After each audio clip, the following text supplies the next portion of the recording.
This week is Parshas Beshalach, where we talk about the Jews already left Egypt, and Pharaoh, after the 10 plagues, actually sent the Jews out, not just told them you can leave. He said go, and why was he saying go?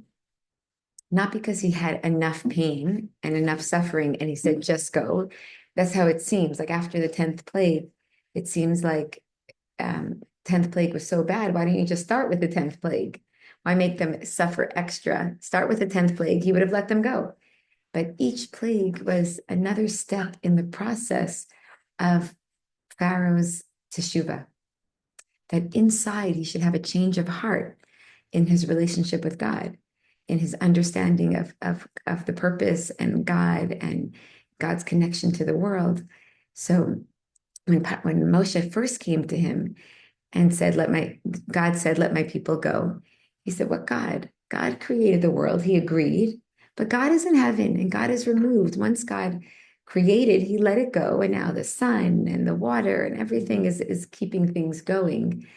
God's not involved. And he said, I want to go out to the desert with my people. He said, you're going to go out to look for God in the desert. That's suicide. Okay, maybe just the men for 3 days, not the children, not the women. And no, we wanted everyone. And he almost was right in the sense that if you're going to go for this spiritual experience in the desert, that's dangerous. Stay here in Egypt, where we are the leading country. We're the future.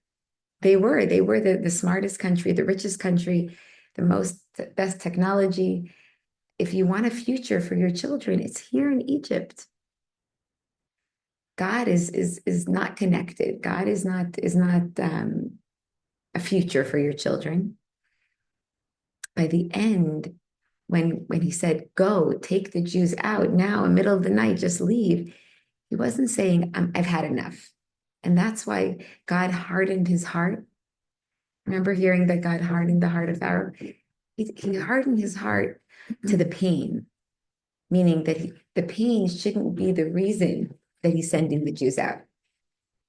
God wanted that the reason he's sending the Jews out is because God is waiting. Do it for God, not because you had enough. Do you realize now that God is real? After all these plagues, do you hear God sending you a message that he's waiting for the Jewish people? And that's when Pharaoh said, it's not just that you want to go look for God. God is waiting for you. It clicked and he understood that. And that's when he said, don't make God wait, go now. So it was a real repentance that God became real to him. And his opinion is not the end all, that there's a higher force. And why would he send an army after the Jews then? Right. So once he had that clarity and that moment of like, God's waiting, don't make him wait. Then the next morning, when they actually left, now he's thinking about himself. Now, sometimes you have that inspirational moment, and I'm sure we've all experienced a moment where like, I'm never going to do something again. I just want to do it right for God. But then when life gets tough and life is challenging and you're in the moment, you don't feel that inspiration necessarily, and you feel your own ego, you feel your own need rather than God's need. So it could be that's what happened, that the next morning his own need for workers, oh, they're not here anymore. Wait, why did I let them go? Why was I being so idealistic? But when he was idealistic, it was real. God was real to him at that moment, which was a very, very big step in preparing the world for Mashiach. It was the first step where the bottom up, that the lowest of the world, the most self-centered, is recognizing God. And if Pharaoh can do it, everyone else can do it. So this is a reason they had to go to Egypt in order for Pharaoh to repent. Because if Jews are sitting in Israel inspired, it's nice, but the world is nowhere close to what Jews are feeling. Jews have to leave Israel. And that was Yosef's philosophy that the brothers didn't agree with. When Yosef said, we need to remember the dream, Yosef's dream. Yeah, on the rock. right? And the other star, like he was the other stars were bowing down to him, or the other stalks of wheat were bowing down to him. He had a dream of 11 other stalks bowing to him, and he was the center stalk because his brothers all bowing. And his brothers were very upset and very jealous. But what were they upset about? They weren't jealous about his coat. These were holy tzaddikim. They didn't agree with his philosophy, his way of serving God. And in his dream, it was showing that in the end, the other brothers are going to bow to his philosophy. And they're going to follow him in the end. What was their philosophy? Their philosophy was be shepherds, stay away from society, just serve God in the quiet and disconnected from reality. And he said, no, we have to interact with the world because God's purpose of creation is to elevate the whole world, should come together in unity with God. And so we have to engage. And that's when they ended up selling him. They said, oh yeah, that's what you believe? Go, try it out. Try your philosophy. And his philosophy worked. He stayed religious. He stayed Jewish, a proud Jew. He raised his children in Egypt as proud Jews. And then all the other brothers ended up coming to join him and started a yeshiva there. Before they even got to Egypt, Yaakov sent Yehuda, one of the sons ahead, to open the school, the Jewish school, before they would get there. Because what do you need first in a Jewish community? You need the education for your children. You need the Torah education. So it worked. Pharaoh recognized God. But the next morning, he had a change of heart and sent the army after them. And then we have the story with where the Jews are saying, oh my gosh, why'd you take us out of Egypt? To die in the desert? We would have rather lived working for Pharaoh than dying in the desert. This is after all the miracles they saw in Egypt. And this is what happens in our life, where you see God's blessings and you feel his hand helping you, guiding you. But then all of a sudden, one thing doesn't go the way you want. And it's like God is not in the picture. Like we're desperate again, as if there isn't a God that's moving every step, every piece involved in every detail of your life, putting you exactly where you need to be. Reach out to him, let him know how you're feeling. Maybe that's the whole reason you're going through a challenge, in order to reach out. Nothing is by mistake. You're not alone. But we forget. So the moment that they feel weak, why'd you take us out? Let's just go back to Egypt. Some Jews said, let's commit suicide. Some Jews said, let's pray to God. Some Jews said, let's go back to Egypt. Nobody knew what to do. And God said to Moshe, Vayisa'u. That means just keep going. We're going to Mount Sinai. No need to stop. I'm taking you there. What are you afraid of? But there's water in front of them, the army behind them, and cliffs to their sides. So what do you mean just go? Right? Like think about our own struggles when we're going through something. What do you mean just go? There's nowhere to go. What is it called? Can you hear me? Is it okay I'm talking? What is it called when, it's the term when, Isaac's father was gonna kill him, but he didn't, but he believed that he should. Yeah. What's that term? That's the Akedas Yitzchak. Is it the same? Sacrifice? They were expecting, it was a sacrifice for them just to go, right? In a way, because they thought. You're just trusting. Oh, right? Right. So with Isaac, as much as he didn't want to, this is what God told him. It's what he was going to do. And then the angel stopped him. Oh, right. Right. And the angel stopped Abraham and said, don't do it. Because human sacrifice is never allowed. This was God's way of showing that like you're up to that point and stop, because never is human sacrifice allowed. So yeah, like going into the sea, isn't that like human sacrifice? But the idea that we trust in God, and God it wants us to go, and he's going to take us there. Just like God can make a sea, he can split a sea. He can do whatever needs to be if nothing limits God. So we have nothing to be afraid of. If If God told you to go, go. And the same thing with the binding of Isaac. Like Abraham did the right thing. And if it's not supposed to happen, God won't let it happen. But if God is telling me, then what more do I do than do? And then God stopped him. So then he knew that this is what God wanted for him to attempt and then to be stopped.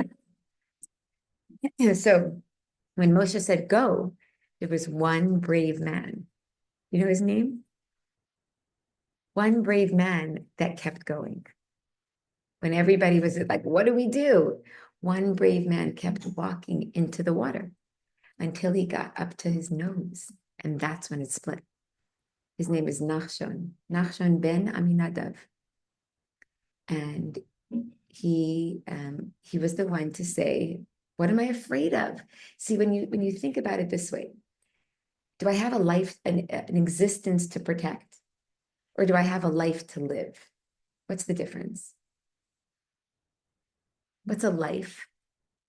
What's the difference between my existence and my life? Yeah. Fulfilling a purpose. Fulfilling a Or purpose. surviving. Exactly. So survival is my need. I want to survive. I'm needy. My life is what's needed from me. And I have no agenda. It's just what is someone else needs from me, what my creator needs from me. So when not, what's the thinking of Nachshon? My existence is only here because of my life, because I'm needed by God, because there's such an important mission to accomplish. That's why I exist. But to exist without my purpose, what's the point? So if I survive, like let's say we go back to Egypt and we survive. But what's the point? What's the point if I'm not accomplishing the purpose for which I'm here? And what's the purpose? Whatever God needs from me. And if God needs me to keep going to Mount Sinai, then that's what I have no existence to protect. I only have a life to live. And I need to go do my purpose. God will take care of my existence. How many Jews crossed the sea? Because there are so many more that left in Egypt. Says 1/5 left Egypt. And because they chose to stay, right? Because I think they chose to stay because even after all the miracles, think about it. Leaving Egypt to go into a desert with your children, with your animals, with your few belongings is a suicide. And they lived there for a few generations. 40 years. Yeah, that would die. So pretty much, right? But that was Just the life cycle, like they were going to go straight, but remember what happens later that they didn't want to go into Israel. It wasn't only punished. You don't want to go into Israel, so you won't. So that generation will live in peace. They wanted to live in this spiritual world. So they remained in that spiritual world for 40 years. And then the next generation went into Israel.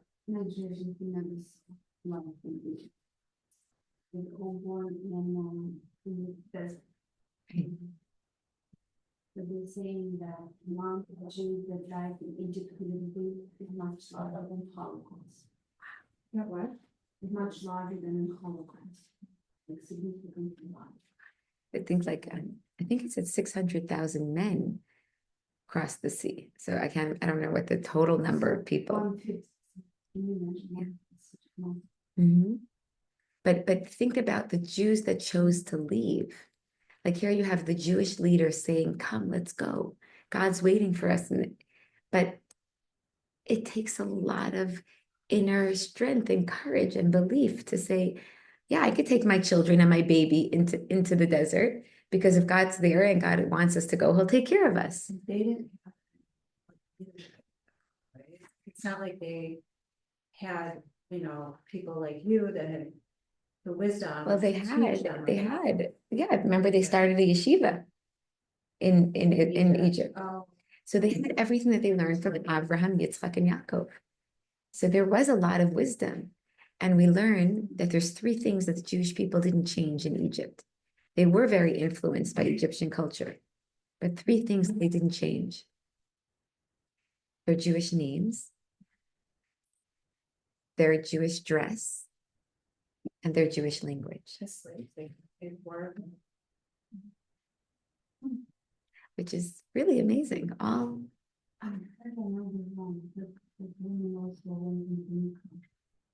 they kept me.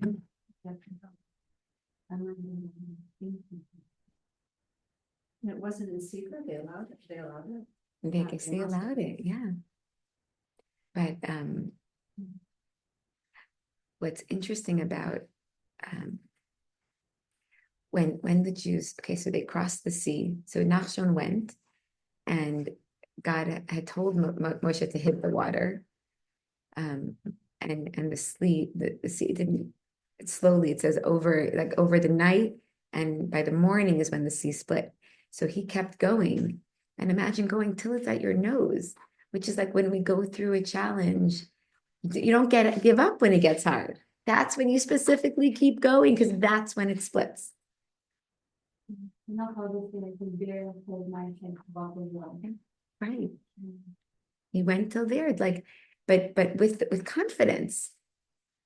This is, I'm on a mission. God told me to go. So if God is not real, I'm real, and my needs are real. There's no way to do that. But when God is so real to you, and my existence is only in service. I'm not the center of the universe. God is. It's his world. So keep going.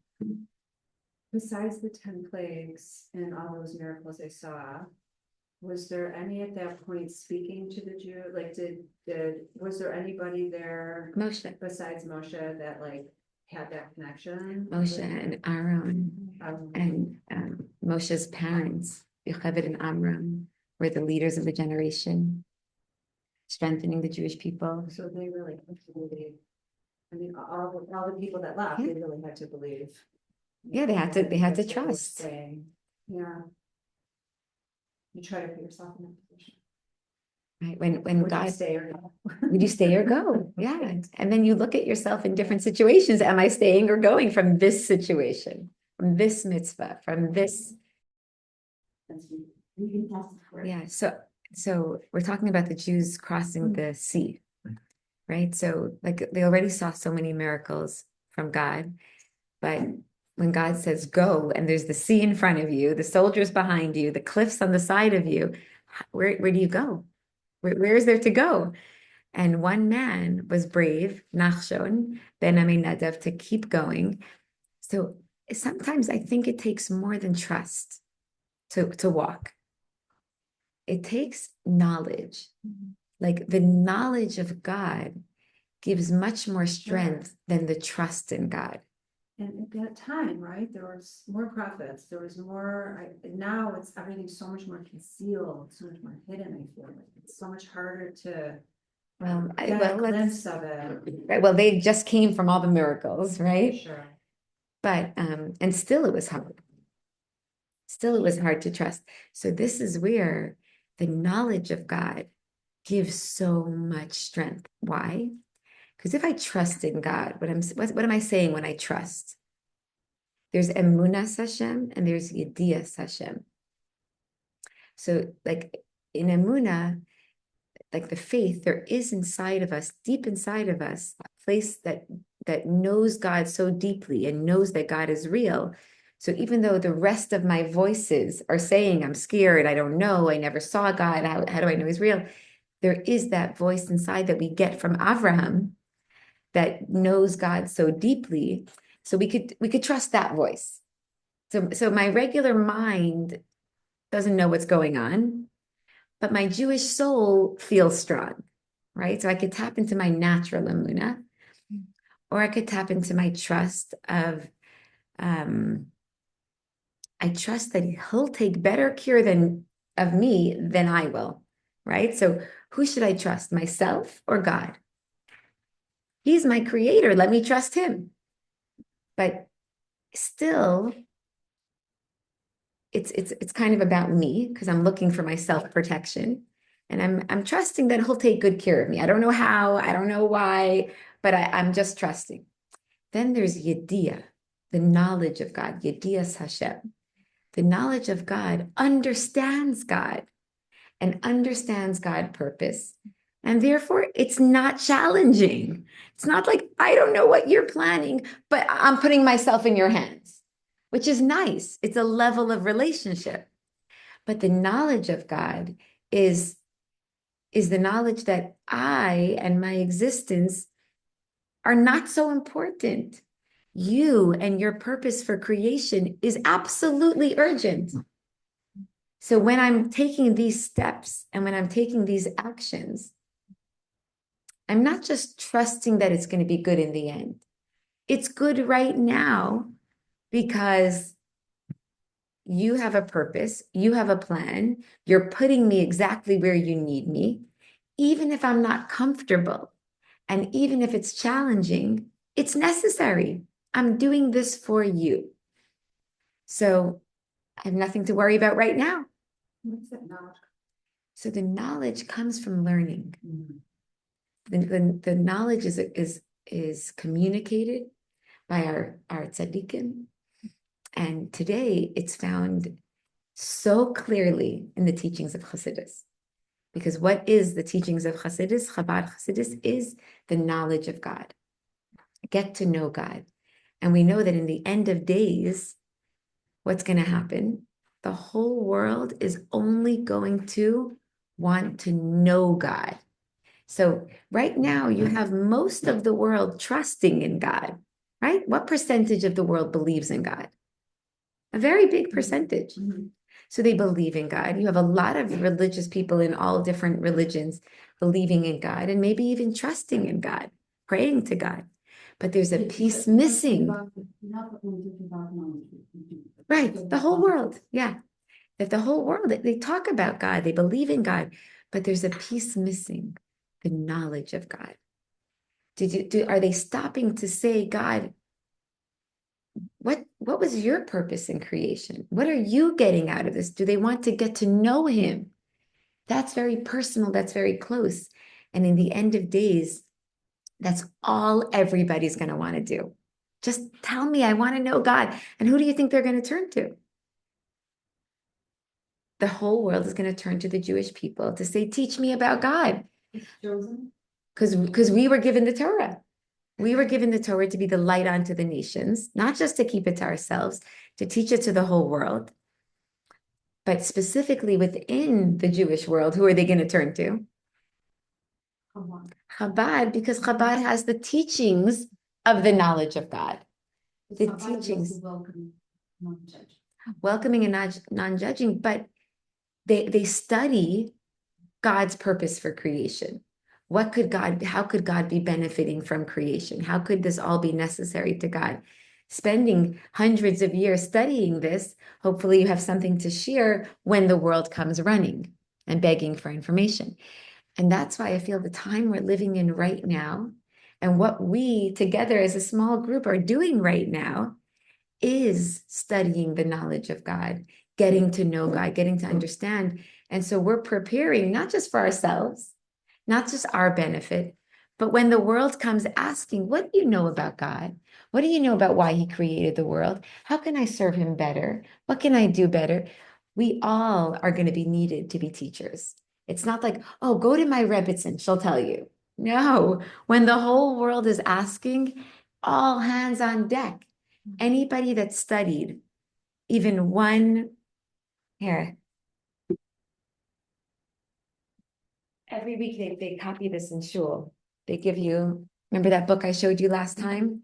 The Likutei Sichos, in that blue book of the Rebbe's teachings?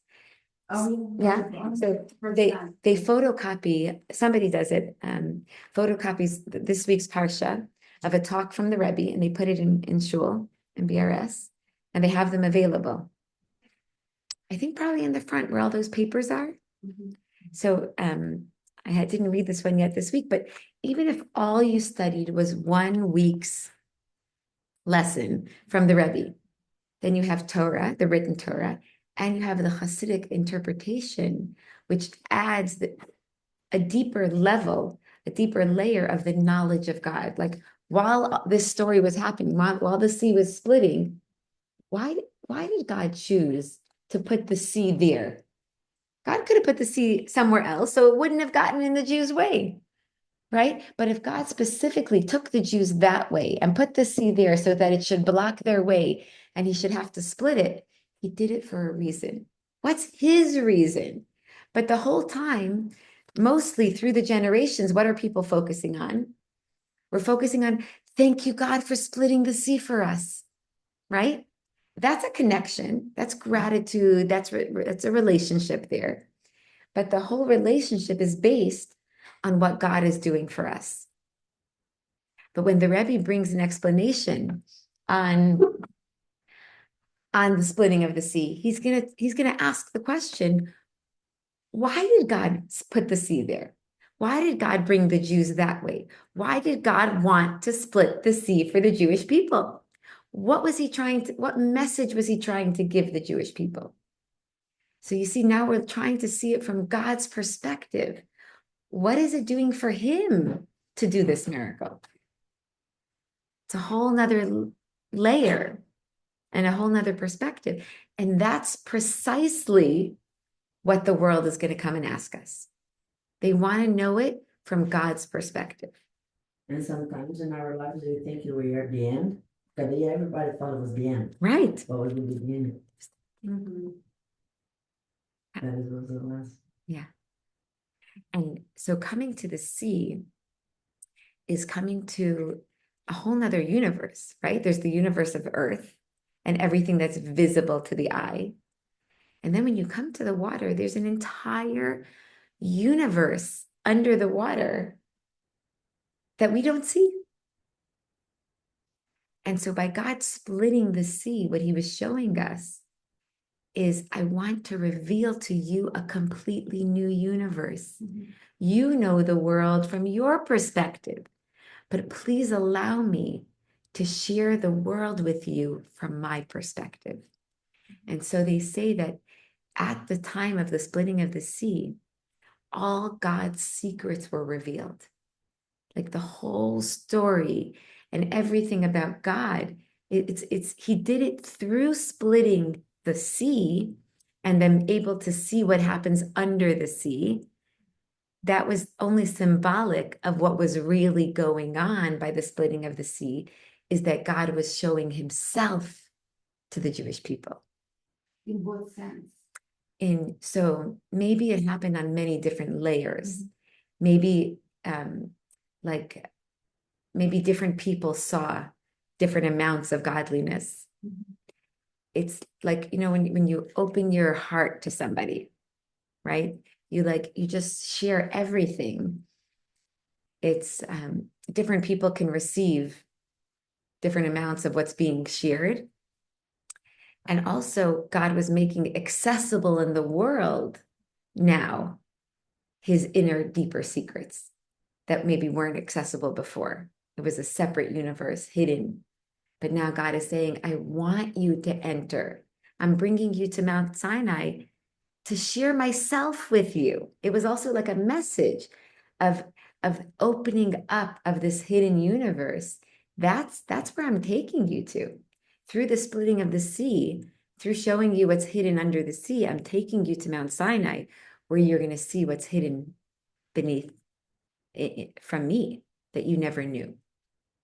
And what the most important part of what's hidden is that on the surface, it seems like we need God's help desperately. But beneath the surface is God saying, no, you don't need me desperately.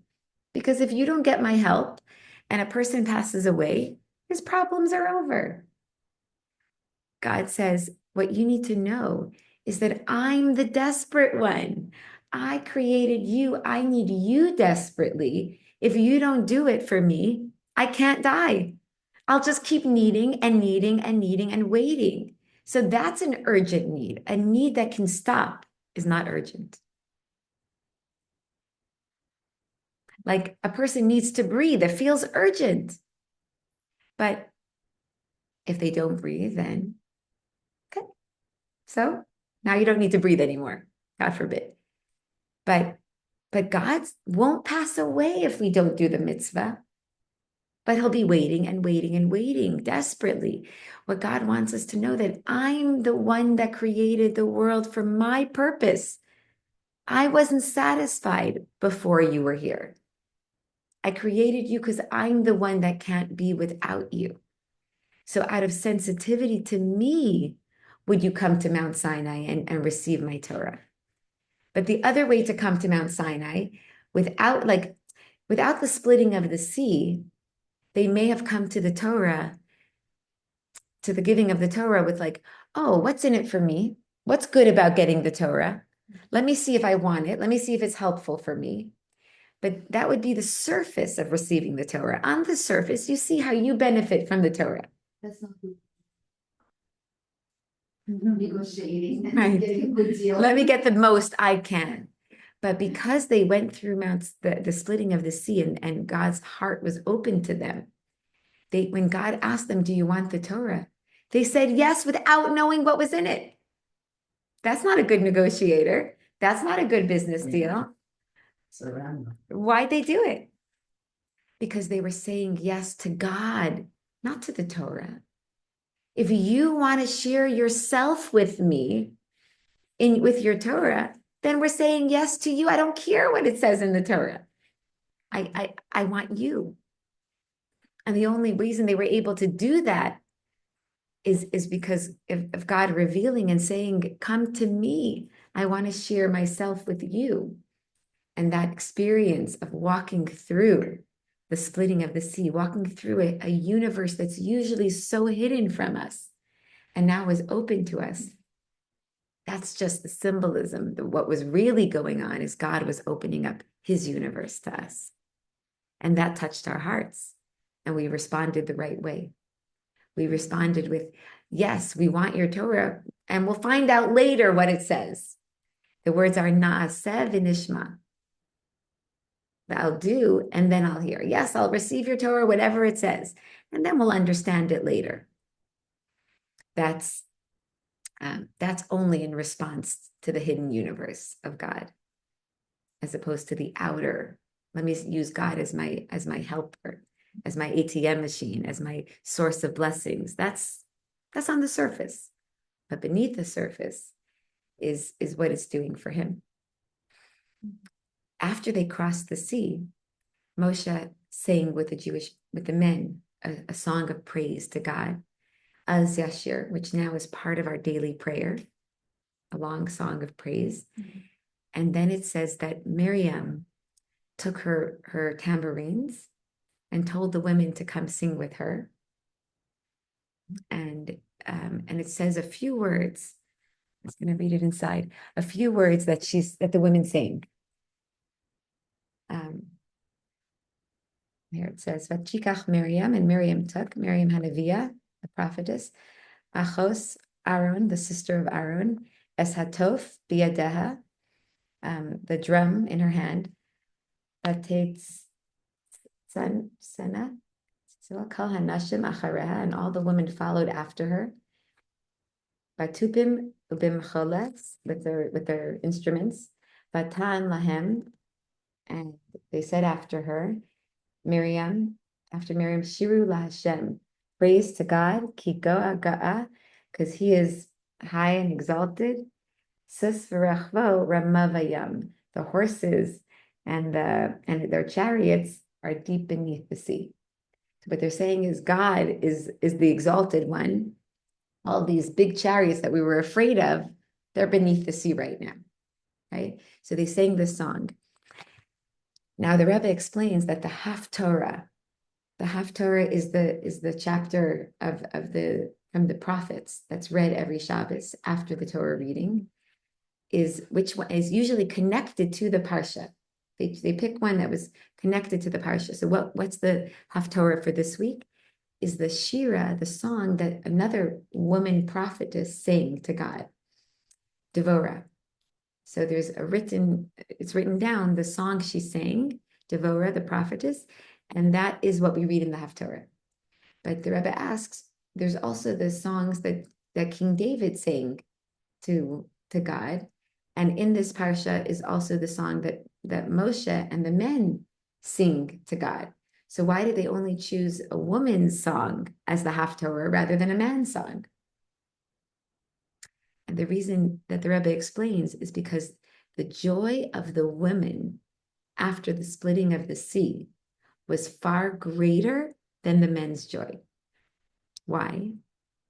And we know that because they left Egypt with these drums and with these instruments, because they had been preparing for the redemption way before the men. They knew that God is going to take us out. They were preparing, they were waiting, they had their drums ready. And and then there was the scary time of like, what do we do? We're trapped. They had the trust in God the whole time that He's going to save them. And so it says, Lefum Tsara Agra, that when you go through a more difficult challenge, your joy is much greater. So somebody who suffered more also has more pleasure after. So they suffered more in Egypt than the men. Men's work. So the Rebbe explains there was that, but a deeper pain than that. A deeper pain The babies. because of the What are you children. doing to the babies? Yes. That's, It says, where you were moms, right? Yeah, that is. It says the hard back-breaking labor that does not compare to the pain of your child suffering.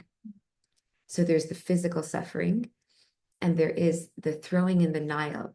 When Paro made the decree to throw them in the Nile, what does that represent?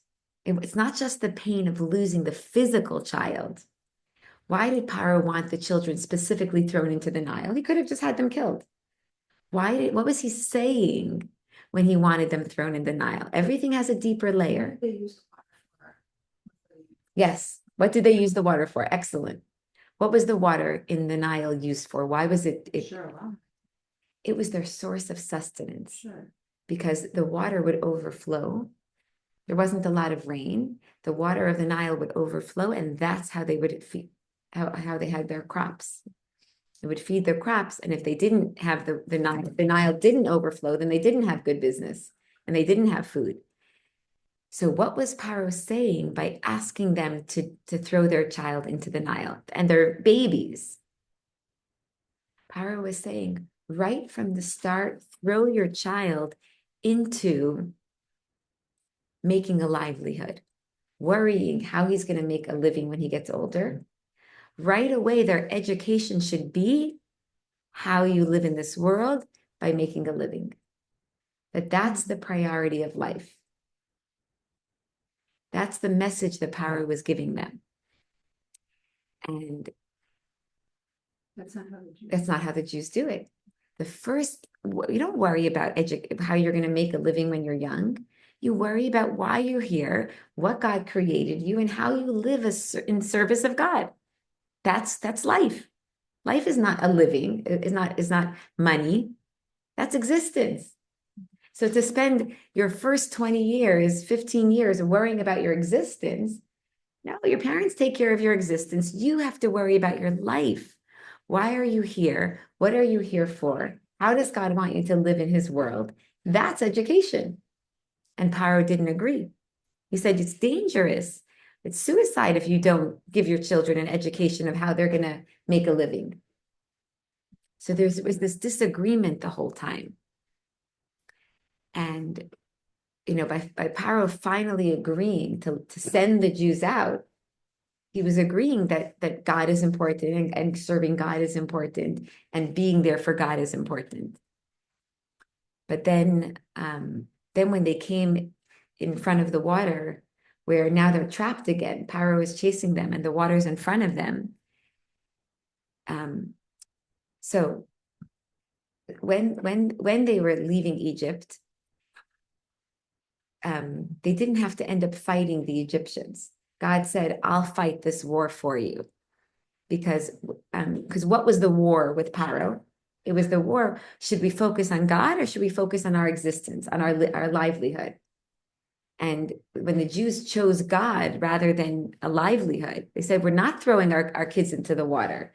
we're educating our children in the knowledge of God, then God said, I'll take care of Paro for you. I'll fight this war for you. You focus on educating your children. Because what was the fight? What was the worry? What was Paro's worry? Existence. What are you going to do about existence? Right? No, leave that up to God. Don't worry. We don't have to fight Paro about that. We trust our existence, our livelihood comes from God. So don't put energy into fighting Paro, because we put our energy into educating our children in the service of God. God said, I'll fight that war for you. When we, skipping around a little bit, after the crossing of the sea, when there were such incredible miracles,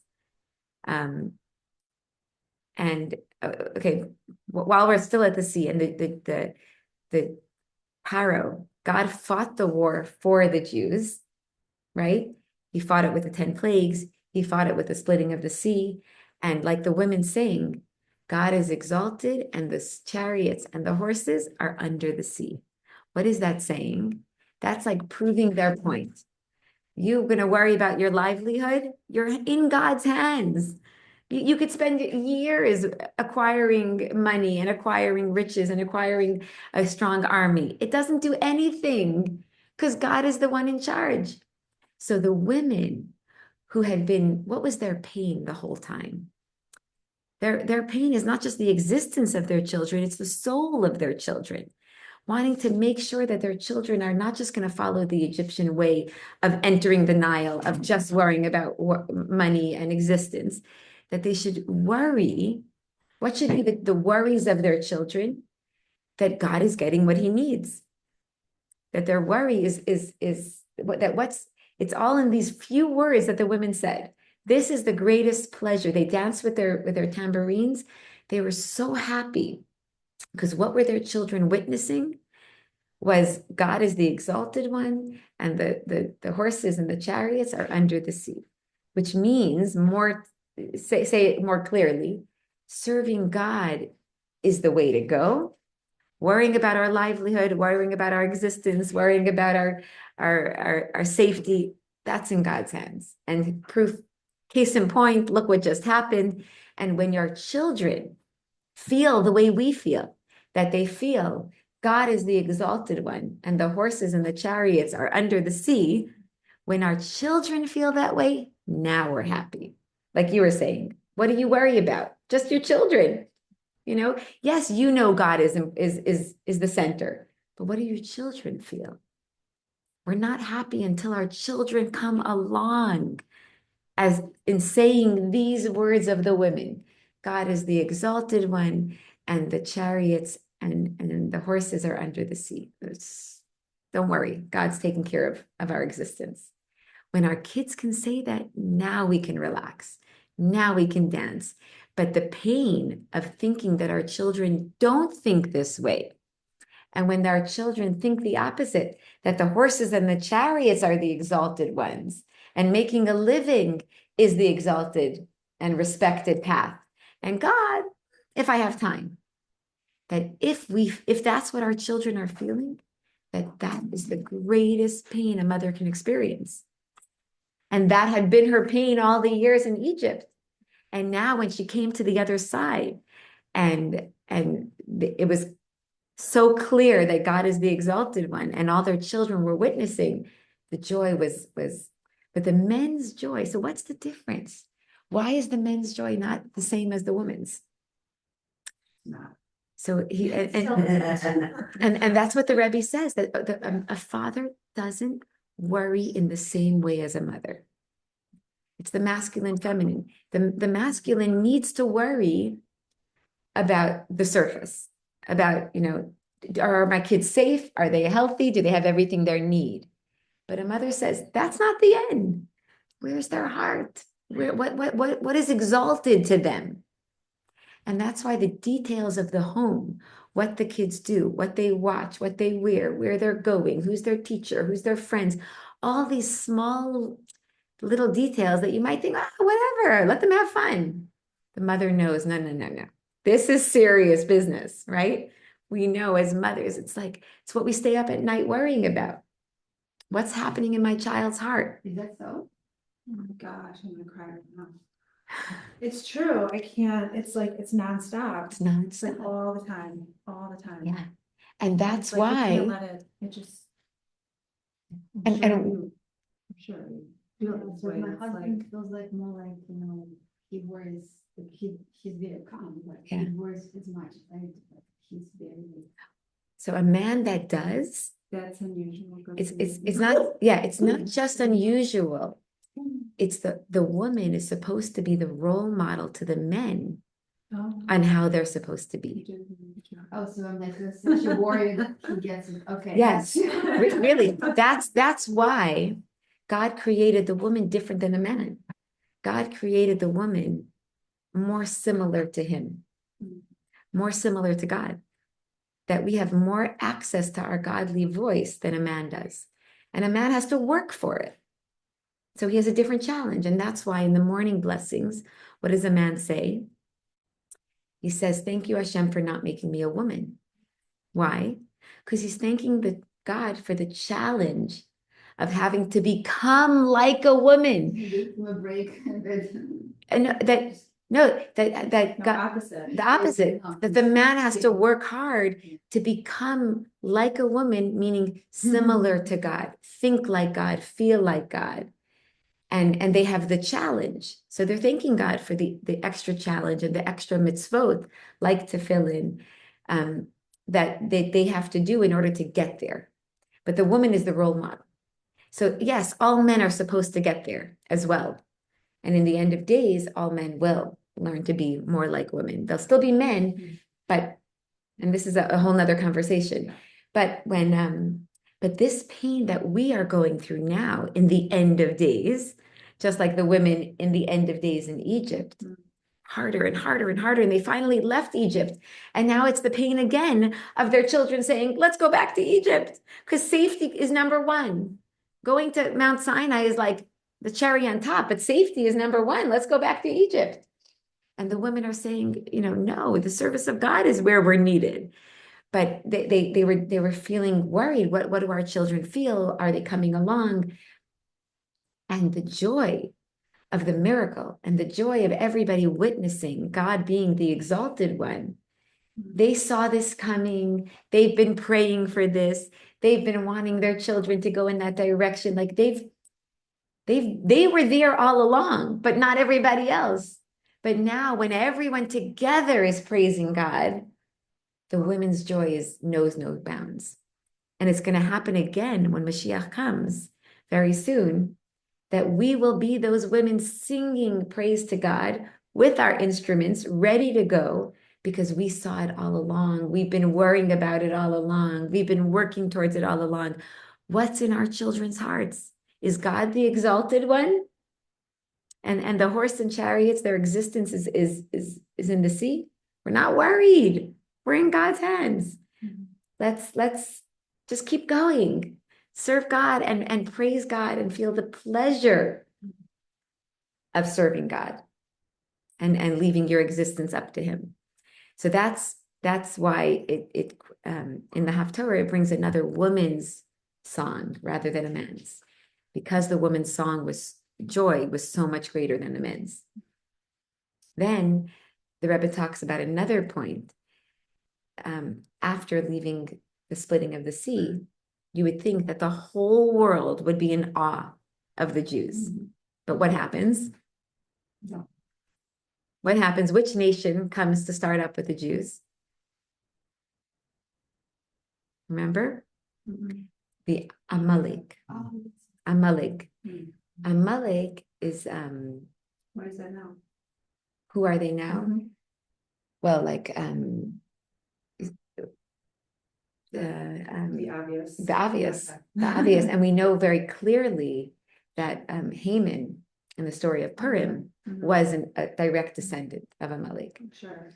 But Amalek, it represents coldness. Here, an incredible miracle just happened.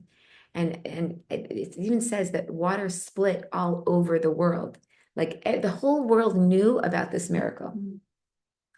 And And everyone was supposed to be afraid of the Jews now. And the Jews have a direct way, a direct line to get to Har Sinai and to get to Israel, with everyone being in awe of the Jews. But nobody was going to be the first one to start up with the Jews after they have God, protecting them. But Amalek is coldness. So, like when there's a beautiful scene or a beautiful story or and then one person's like, so what? Who cares? When you say who cares, that's cold, coldness to warmth. Warmth is, I care. Cold is, I don't care. So God protects the Jewish people. God just did incredible miracles for the Jewish people. I don't care. And he starts up with them. This war, God told the Jewish people to go fight. God told Moshe to gather the troops. He had to lead the war. So what's the difference between the war with Egypt and the war with Amalek? And why is it they didn't have to fight Egypt, but they did have to fight Amalek? So the war with Egypt was Pharaoh was saying, existence is so important. You need to protect your existence. And God said, worry about educating your children. I'll take care of this one for you. But Amalek, the Jews left the splitting of the sea and they were going straight to Mount Sinai to receive the Torah. And Amalek came to fight with them before even receiving the Torah. So it's kind of like trying to stop them from receiving the Torah. Now, when somebody comes, if someone's messing with my existence, trying to distract me to go worry about existence and livelihood and money, I'll leave that up to God. I don't have to worry. But someone starting up with the Torah, someone starting up with my relationship with God, someone starting up with the education of my children, you pull out all your resources, all your forces, and you go against the Jewish way. The Jewish way is not to fight. But they're starting up with Torah. They're starting up with your life that you have to fight for. And so God told Moshe and through his student Yehoshua, who would be the leader of the fight, the Jews actually had to go physically fight. And they won with miracles, but they had to be a part of that fight, which shows us that all of our resources and all of our energy and all of our money should be devoted to fighting for Torah and fighting for the continuation of Torah and the for education and for the study of Torah and the spreading of Torah. This is where we have to put our energy. And no matter what's needed, whatever it takes is what we have to do. And I'm just like, I heard the words of the Rebbe on the Parsha, and this is exactly the life we're living today as mothers, as Jews, as people like fight. You have to fight for truth still today. And you still have the Amalek. You still have people that come and say, what are you doing? Who cares? What? Just be like everybody else. Just worry. You're sending your child to study Torah. How's he going to get into a good college? How's he going to get into? It's the same story over and over and over again. But in the end, this time, like last time, we won the war with Egypt. We won the war with Amalek, but it wasn't deep enough inside of us for it to last. And that's why we keep having to have the same fight over and over again. Meaning, why is it that today, when I still have the same fight, I still have the same worry? Wait, if I send my kids and they're spending so much time with Torah, how are they going to know, right? Right. So how are they going to make a living? When that becomes our worry, why isn't it obvious to us today that God is true and God is real? Because it's real, because there are so many families that struggle financially. Right. But what is the first year of the like Messianic age? When the Messiah, like when the Mashiach, like is this all part of that? We're not there yet.